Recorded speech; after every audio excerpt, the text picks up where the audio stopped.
Menteri Dalam Negeri Tito Karnavian menerbitkan Instruksi Nomor 6 Tahun 2020 tentang penegakan protokol kesehatan untuk pengendalian penyebaran COVID-19. Mendagri menyatakan kepala daerah yang melanggar ketentuan dalam regulasi tersebut bisa diberhentikan.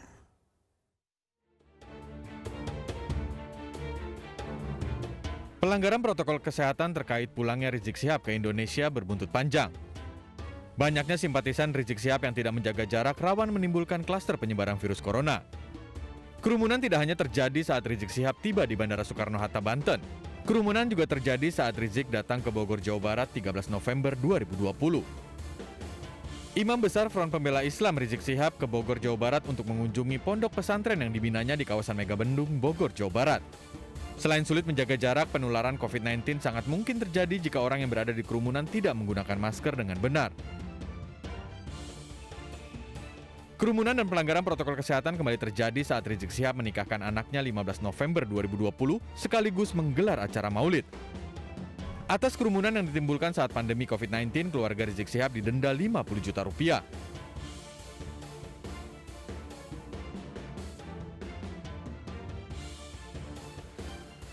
Terkait adanya kerumunan yang juga menjadi tanggung jawab kepala daerah, Menteri Dalam Negeri Tito Karnavian pun menerbitkan Instruksi Nomor 6 Tahun 2020 tentang penegakan protokol kesehatan untuk pengendalian penyebaran COVID-19.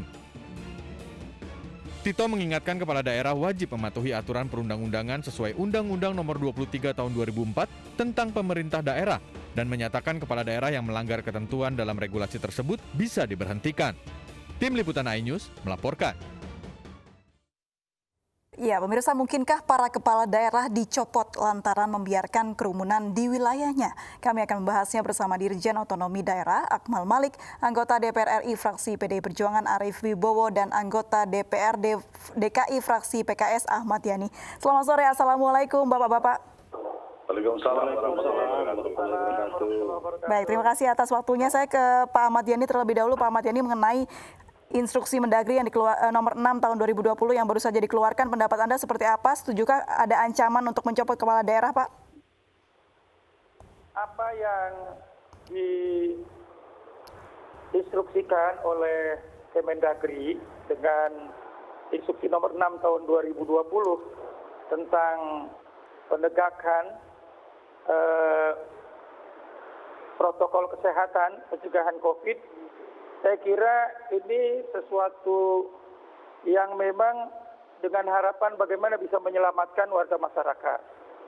Dan hanya kalau dikaitkan tentang masalah berkaitan tentang masalah pencopotan kepala daerah, saya kira ini adalah sesuatu yang memang perlu lebih melihat pada apa yang sudah dilakukan kepala daerah terhadap pelaksanaan PSBB.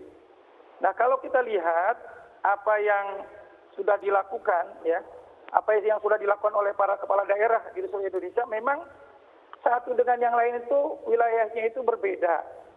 Ya, bahkan kalau kita boleh katakan tentang masalah penegakan protokol kesehatan ini, selama ini dari pemerintah pusat hanya mengeluarkan instruksi. Ya, instruksi, belum ada peraturan pemerintah yang mengungkapkan tentang masalah penegakan. Jadi soal kepala daerah jika melanggar akan dicopot, Anda tidak setuju ya, Pak, ya? Ya, saya kira ya ini kan tentang masalah aturan-aturan yang ada, ya. Kalau kita lihat satu daerah dengan daerah yang lain berbeda. Kalau kita kaitkan nanti misalnya dengan pilkada yang sampai saat ini begitu banyak, ya tentunya banyak kerumunan-kerumunan. Baik, saya ke Pak Akmal Malik. Pak Akmal Malik, menurut Pak Ahmad Yani, setiap daerah di Indonesia mempunyai karakteristik yang berbeda. Bahkan status zona merah, kuning maupun hijaunya berbeda. Apakah ini berlaku untuk semuanya, Pak? Apakah ada klasifikasinya, Pak Akmal? Begini, Mbak, saya ingin menyampaikan dulu, mengingatkan Pak Ahmad Yani tentang pasal 1 Undang-Undang nomor 23 2014 tentang makna dari pemerintahan daerah. Pemerintah daerah adalah penyelenggaraan urusan pemerintahan oleh pemerintah daerah. Nah, urusan pemerintahan itu apa? Urusan pemerintahan adalah kekuasaan pemerintahan yang menjadi kewenangan presiden, yang pelaksanaannya dilakukan oleh Kementerian Negara dan penyelenggara pemerintahan daerah untuk melindungi, melayani, memberdayakan dan mesejahterakan masyarakat. Nah, ketika ada pelaksanaan urusan pemerintahan yang tidak berorientasi kepada melindungi, melayani, memberdayakan, dan mensejahterakan masyarakat, maka menteri yang terkait dengan pemerintahan dalam negeri tentunya perlu mengingatkan. Nah, artinya keberadaan instruksi menteri ini adalah konteksnya mengingatkan seluruh penyelenggara pemerintahan daerah bahwasanya Anda bertugas untuk melayani, melindungi, dan mensejahterakan masyarakat. Ini coba ingatkan, dan itu juga ditegaskan di dalam pasal 67 Undang-Undang 23. Ada kewajiban kepala daerah. Kami juga ingin mengingatkan Pak, pasal 62, pasal 61, ada sumpah dan janji kepala daerah bahwa mereka akan melaksanakan segala undang-undang dan peraturannya dengan seluruh-seluruhnya. Nah, pertanyaannya ketika ada pemerintahan daerah yang tidak melaksanakan peraturan undangan, adalah tugas kita untuk mengingatkan. Konteks kita menghadirkan Impres nomor 6 ini, Mendagri nomor 6 ini, adalah untuk mengingatkan penyelenggara pemerintah daerah tentang kewajibannya untuk melindungi masyarakat. Nah, kita dalam kondisi pandemi COVID-19, kami mengingatkan bahwasanya kewajiban kepala daerah untuk mematuhi seluruh ketentuan perundang-undangan. Ada konsekuensinya, Pak pasal 78. Apabila ada kepala daerah yang tidak melaksanakan ketentuan perundangan, itu dapat dikenakan ketentuan pemberhentian. Memang ada mekanisme pemberhentiannya diatur di pasal 80. Tetapi kami ingin mengatakan semangatnya bukan pemberhentiannya. Semangatnya adalah untuk mengingatkan semua pemerintahan daerah bahwa ada kewajiban Anda melindungi rakyat, wajib ada untuk melayani masyarakat. Demikian Pak Aprilia. Baik, peringatan itu bentuknya seperti apa Pak? Apakah jelas berapa kali atau seperti apa Pak? Tolak ukurnya? Ya tentunya kita tidak melihat satu lokasi ya Mbak Blia. Kita melihat secara keseluruhan. Bahwasanya kondisi saat ini di daerah tertentu terjadi peningkatan masyarakat terdampak, tentunya kita akan memberikan peringatan pada daerah tertentu. Tetapi secara umum kita mengatakan Indonesia 34 provinsi ini mendapatkan peringatan sesuai dengan Mendagri nomor 6 ini, bukan daerah tertentu saja. Ini perlu kita catat dulu nih Mbak gitu loh. Baik, saya ke Pak Arief Wibowo. Pak Arief Wibowo mengenai instruksi Mendagri yang baru dikeluarkan ini. Pendapat Anda seperti apa Pak? Ya, kita setuju ya. Jadi isi dari instruksi itu sudah jelas dari berbagai sudut pandang apapun, sebenarnya instruksi itu sudah tepat lah mengingatkan sekaligus memberikan penegasan bahwa setiap kepala daerah di Indonesia, apakah itu gubernur, bupati, wali kota, wajib mentaati peraturan perundang-undangan. Tadi yang sudah disampaikan oleh Pak Dirjen Oda, Pak Akmal, ada pasal 67 huruf B. Bahkan menurut saya perlu ditambahkan di huruf F-nya, wajib menjalankan kebijakan program strategis nasional. Nah, kalau ini menyangkut penegakan protokol kesehatan, penanganan COVID-19 ini bagian dari program nasional karena urgensinya, karena kemendesaannya, saya kira memang harus dipatuhi.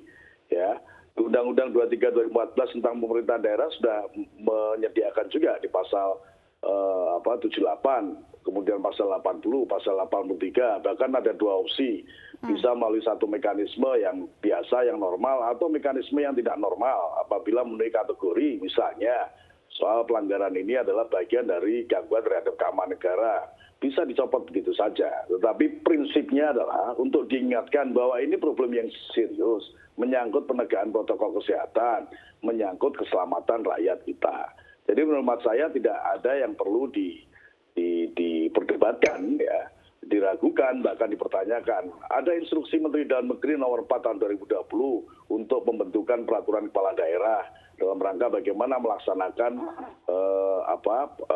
penegakan disiplin, hukum, dan protokol kesehatan di dalam masa pandemi COVID-19 ini. Jadi saya kira itu soal mengingatkan dan menegaskan kembali saja betapa pentingnya keselamatan rakyat, dan itu adalah menjadi tanggung jawab setiap kepala daerah kita di seluruh Indonesia. Baik, berarti sudah peraturan dan memang harus kita patuhi dan dilaksanakan begitu ya, eksekusi ya, dan... Karena kalau pertanyaannya undang-undang, ada undang-undang tentang wabah penyakit, ada undang-undang tentang kekarantinaan kesehatan, ada kitab undang-undang hukum pidana. Jadi saya kira cukup lengkap. Kalau daerah yang pilkada ada undang-undang nomor 6 tahun 2020. Jadi sudah terlalu banyak undang-undang. Sependapat yang bisa Pak Matiani?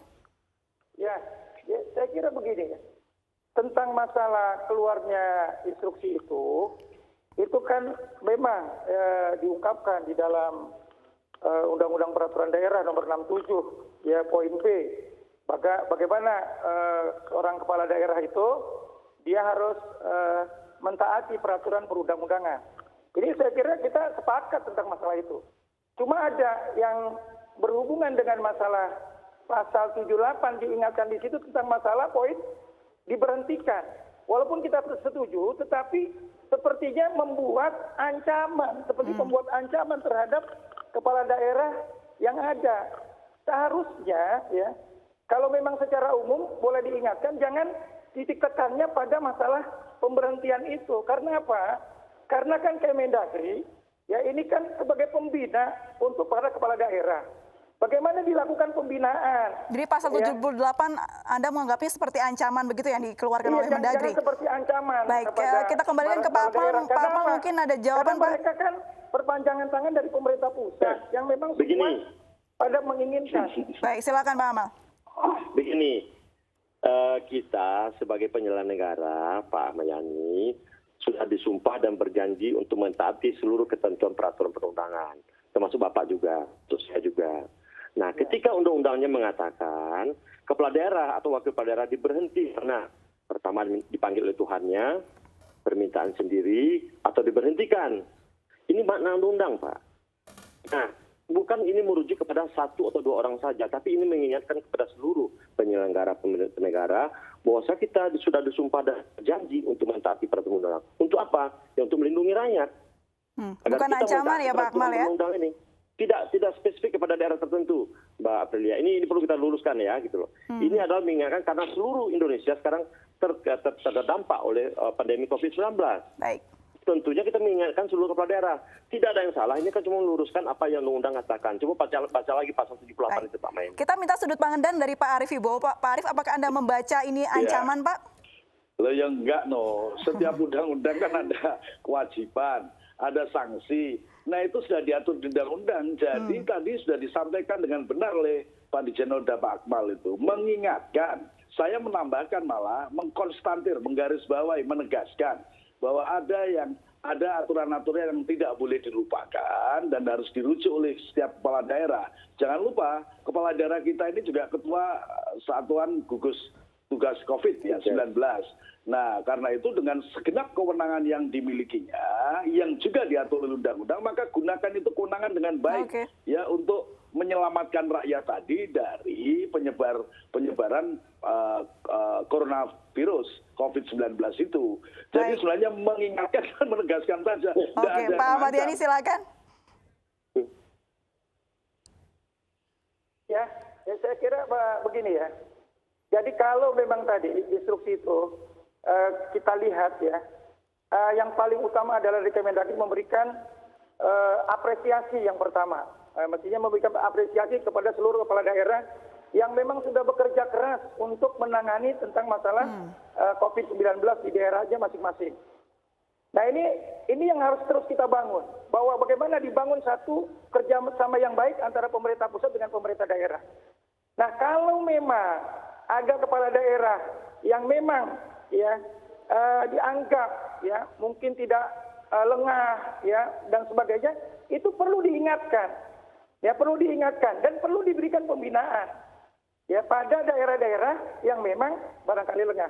Tapi kalau saya melihat hampir seluruh daerah itu sudah serius dan sungguh-sungguh. Saya datang ke kota-kota, kabupaten, ke provinsi dalam kunjungan kerja saya ya. Saya lihat semua sudah serius bagaimana menerapkan PSBB ini untuk memakai masker, mencuci tangan, menjaga jarak. Ini sudah dilakukan oleh para kepala daerah.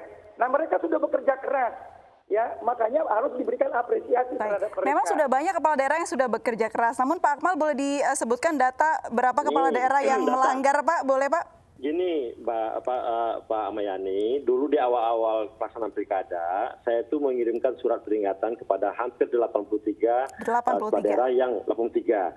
Dan bahkan ada 5-6 diantaranya kita berikan reward karena mentaati protokol kesehatan. Dan Pak Menteri memberikan hadiah berupa anjungan Dukcapil Mandiri. Sudah ada reward, Pak. Kemudian terkait dengan instruksi Menteri ini, coba baca di bagian ketiga paragraf keempat.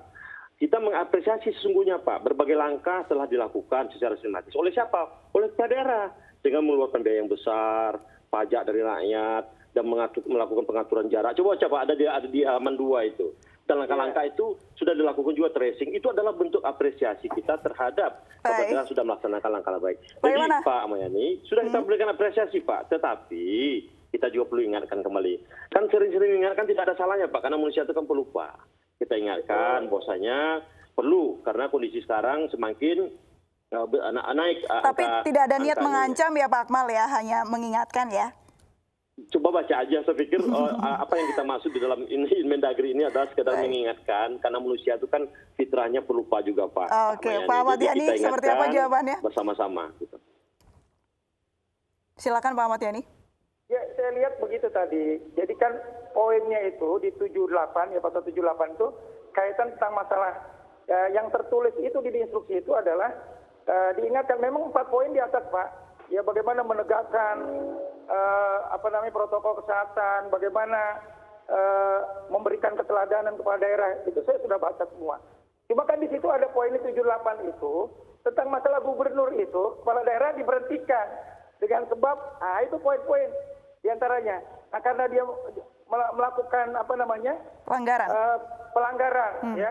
Jadi di situ kan diungkapkan dia diberhentikan, ya. Karena apa? Karena selesai masa jabatannya, karena dia meninggal dunia, ya, atau karena dia melanggar aturan, tidak melaksanakan peraturan perundang-undangan. Nah ini kan di situ diungkapkan, di situ ada diberhentikan. Jadi kalau orang membaca sekilas, wah ini khususnya ya, artinya udah cukup serius nih.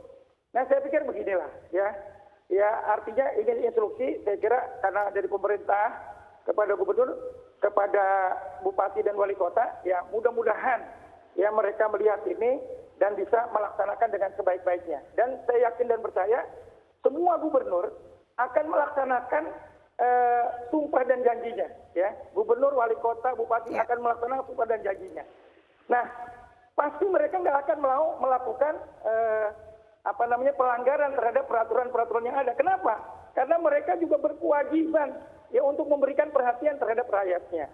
Nah, sehingga ya dalam kondisi yang pandemi seperti ini, bagaimana kita ciptakan suasana yang sejuk, yang tenang, ya, sehingga semua para kepala daerah bisa melaksanakan tugas dengan baik. Dan disupport oleh pemerintah pusat. Saya kira itu, Pak. Saya ke Pak Arief. Pak Arief tadi sempat disinggung oleh Pak Ahmad Yani adanya pembinaan yang harus dilakukan kepala daerah. Perlukah itu, Pak Arief? Loh, kalau itu kan juga diatur undang-undang, ada standar operasional prosedurnya. Jadi tidak langsung diberhentikan, ada prosesnya, ada tahapannya. Tadi saya sudah sampaikan, kalau pasal-pasal yang mengatur itu sudah jelas ada prosesnya. Ya, ada pasal 78, 80, 83, dan seterusnya. Di dalam undang-undang tentang pemerintahan daerah yang nomornya 23 tahun 2014. Jadi begini, apa yang termaktub di dalam instruksi Mendagri, Menteri Dalam Negeri yang tanda tangani Pak Tito sebagai Mendagri itu nomor 6 tahun 2020 adalah sebenarnya mengutip saja pasal yang ada di dalam Undang-Undang 23 tahun 2014 yaitu pasal 78, ada pasal 67B ya bahwa kewajiban kepala daerah menaati segala peraturan perundang-undangan. Kalau saya jadi stafnya Pak Mendagri, saya malah minta tambah itu. Pasal 67 tidak hanya huruf B, huruf F, itu melaksanakan program strategis nasional. Begitu. Nah, itu namanya kewajiban. Kewajiban itu harus dijalankan. Nah, kalau kemudian muncul instruksi nomor 6 tahun 2020, tentu sejauh assessment, sejauh penilaian pasti ada kepala daerah 1, 2, 3 yang dinilai belum mentaati, karena itu diingatkan, tidak dihukum, Mbak. Jadi diingatkan, ini loh ada undang-undang yang mengatur, ini ada pasal-pasalnya. Dan itu kepada semua kepala daerah dari seluruh partai manapun. Jadi saya kira tidak ada soal, tidak ada yang perlu diperdebatkan. Begitu. Baik, saya kembali ke Pak Akmal. Pak Akmal, dengan keluarnya instruksi Mendagri ini, apakah Mendagri memperlihatkan ketegasannya untuk menindak kepala daerah yang selama ini mungkin lupa atas undang-undang yang sudah ada? Mendagri itu kan bawaan presiden, arahan presiden jelas kita untuk memberikan pelindungan kepada masyarakat agar kita mengatasi pandemi ini dengan mengutamakan keselamatan rakyat. Sekali lagi kita berikan apresiasi yang tinggi kepada seluruh kepala daerah yang sudah berikhtiar luar biasa dengan segala sumber daya yang terbatas. Tetapi sekali lagi kepala daerah itu kan juga manusia sama seperti kita pejabat negara lainnya. Tidak ada salahnya kita ingatkan, ketika ada yang terlupakan, ketika ada yang belum dilaksanakan. Betul kata Pak Arief tadi, kami cuma mengutip pasal 78, mengingatkan kembali. Tapi ada beberapa kepala daerah yang terlihat jelas sudah melanggar, apakah ini tidak ditindak Pak Akmal? Kan kita katakan, kepala daerah itu kan melaksanakan peraturan perundangan. 34 urusan yang dilaksanakan. 34 sekian undang-undang, sekian PP, sekian peraturan. Mereka wajib laksanakan itu. Nah, pertanyaannya siapa yang oleh undang-undang itu diamanahkan menjadi penegak hukum? Kami dari Kemendagri cuma memfasilitasi pembuat undang-undang dan juga melaksanakan undang. Tetapi penegakan terhadap bagaimana undang-undang pelaksanaan tentu adalah aparat penegak hukum. Itu konstruksi apanya seperti itu, Mbak. Itu. Jadi kami katakan Kemendagri bukanlah penegak hukum. Kami hanya mengingatkan, memfasilitasi agar mari kita sama-sama melaksanakan ada aturan loh yang mengatakan begini. Berarti soal mencopot atau tidak dicopotnya bukan kewenangan dari Mendagri ya, Pak? Itu kan ada mekanismenya, ada prosedurnya, ada Pak Arief sudah katakan tadi ada pasal 78, ada nanti diusulkan oleh DPRD ketika ada kesalahan, kemudian diuji oleh MA, kemudian MA diteruskan lagi. Itu panjang prosedurnya itu, Mbak. Gitu loh. Jadi ini kan cuma sekedar mengingatkan. Kalau kita lupa kan tidak ada salahnya berterima kasih Pak Mayani kepada kita sudah ingatkan. Baik, silakan Pak Yani tanggapannya. Ya, kalau memang untuk mengingatkan, saya kira para kepala daerah mudah-mudahan mereka akan bisa memahami ya. Dan harapan kita memang semuanya itu dalam kondisi seperti ini, kita menginginkan masyarakat itu bisa dalam kondisi sehat, jangan sampai terkena pandemi, jangan sampai terkena COVID-19. Nah, saya kira untuk penerapannya ya, adanya instruksi itu mudah-mudahan ya semua menanggapi bisa positif ya dari para kepala daerah, dan kita berharap agar kepala daerah juga yang melaksanakan tugasnya ya terus diberikan apresiasi, bukan malah disodorkan tadi penuh dengan ketakutan kalau enggak berhenti ya, kalau enggak diberhentikan ya. Nah, saya kira jangan ini juga tidak terjadi. Berarti jawaban dari Pak Akmal sudah menjawab keresahan dari Pak Yani ya, kalau bukan ancaman tapi hanya mengingatkan. Terakhir Pak Arief, seperti apa mungkin ke depannya yang bisa dilakukan dari Kemendagri untuk bisa mengawal para kepala daerah ini bisa mewujudkan tugasnya untuk bisa berperang melawan COVID-19? Ya, saya kira yang sudah dilakukan selama ini sudah benar. Kalau di Komisi 2 kan selalu ada rapat dengar pendapat dengan Menteri Dalam Negeri, ya, dan dirjen-dirjennya. Sudah dijelaskan, ada yang diingatkan, ada yang sudah dikasih reward, gitu kan. Mengingatkan itu juga berapa kali harus diingatkan, bahkan kalau misalnya diingatkan masih membandel bisa disekolahkan. Tetapi prinsipnya begini, bahwa penting bagi pemerintah untuk melakukan pembinaan dan supervisi. Salah satu caranya adalah dengan menerbitkan instruksi Menteri Dalam Negeri ini, supaya semua tahu, ya. Nanti kalau mau baca undang-undangnya itu, di diktum keempatnya nggak ditulis pasal 78 itu. Maka ditulisnya begini, bacalah Undang-Undang 23 2014, terlalu banyak. Maka pointers yang penting, substansi yang penting, bahwa ada kewajiban-kewajiban yang harus dilakukan oleh setiap kepala daerah, baik itu gubernur, bupati, wali kota, sepatutnya dan semestinya harus dijalankan. Apalagi ini menyangkut soal bagaimana kita menghadapi pandemi COVID-19 dengan cara menegakkan protokol kesehatannya. Jadi sebenarnya itu saja, Pak, penekanannya. Ya. Baik, terima kasih Pak Arief Wibowo, terima kasih Pak Ahmad Yani, juga terima kasih Pak Akmal Malik sudah bergabung dan berbincang bersama kami. Selamat sore, Assalamualaikum.